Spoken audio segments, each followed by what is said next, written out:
Welcome to steno series. 80 शब्द प्रति minute की इस श्रृंखला में आपका स्वागत है।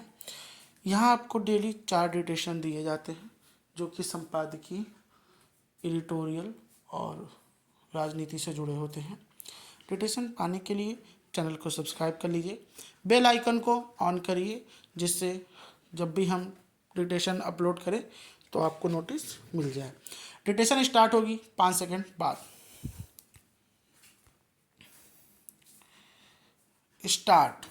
लद्दाख के प्रसिद्ध सामाजिक कार्यकर्ता और नवप्रवर्तनकर्ता सोनम वांगचुक को राष्ट्रीय सुरक्षा कानून के तहत लगभग 6 महीने तक हिरासत में रखने के बाद आखिरकार रिहा कर दिया गया। केंद्रीय गृह मंत्रालय द्वारा एनएसए के प्रावधानों को वापस लेने के साथ ही उनकी गिरफ्तारी का कानूनी आधार समाप्त हो गया और रिहाई संभव हो सकी। सोनम वांगचुक लंबे समय से लद्दाख के पर्यावरण संरक्षण, जलवायु संतुलन और स्थानीय समुदायों के अधिकार से जुड़े मुद्दों पर सक्रिय रहे हैं। उनकी भूमिका एक ऐसे जिम्मेदार नागरिक की रही है जो विकास और पर्यावरण के बीच संतुलन बनाने की बात करते हैं। सरकार द्वारा एनएसए हटाने के निर्णय के पीछे कई कारण समझे जा सकते हैं। मामला न्यायिक समीक्षा में था और यदि अदालत में प्रस्तुत आधार पर्याप्त मजबूत नहीं होते तो सरकार को असहज स्थिति का सामना करना पड़ सकता था।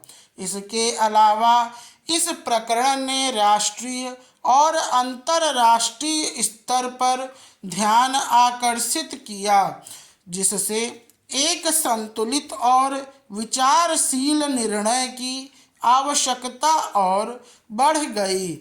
प्रशासनिक दृष्टि से भी यह महसूस किया गया होगा कि स्थिति को आगे संवाद और अन्य माध्यमों से बेहतर ढंग से संभाला जा सकता है। हालांकि इस पूरे घटनाक्रम में कुछ संभावित चूकें भी नजर आती हैं। सबसे प्रमुख यह कि एनएसए जैसे कठोर कानून का प्रयोग ऐसे मामले में किया गया जहां बाद में उसे वापस लेना पड़ा।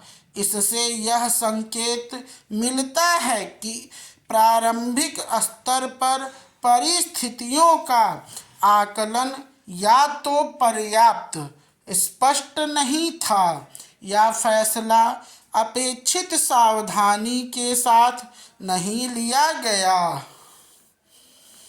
दूसरी बात, यदि किसी मामले में कानूनी आधार लंबे समय तक टिकाऊ नहीं रह पाता तो यह जांच और प्रक्रिया की गुणवत्ता पर भी सवाल खड़े करता है।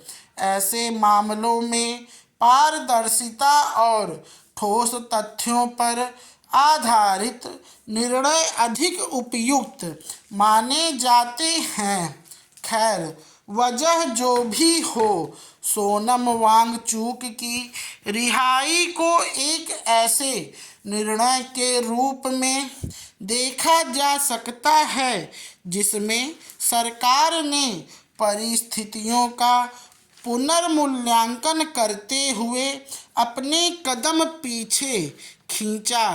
यह जहां एक ओर सुधारात्मक निर्णय का संकेत देता है, वहीं दूसरी ओर यह भी बताता है कि प्रारंभिक फैसलों में अधिक सतर्कता और संतुलन की आवश्यकता थी। सोनम वांगचुक को जिस कानून को आधार बनाकर गिरफ्तार किया गया था वह उनके मामले में सही नहीं था। अच्छा है कि सरकार नरम पड़ गई, अन्यथा एक बड़ा जनांदोलन आकार लेने लगा था।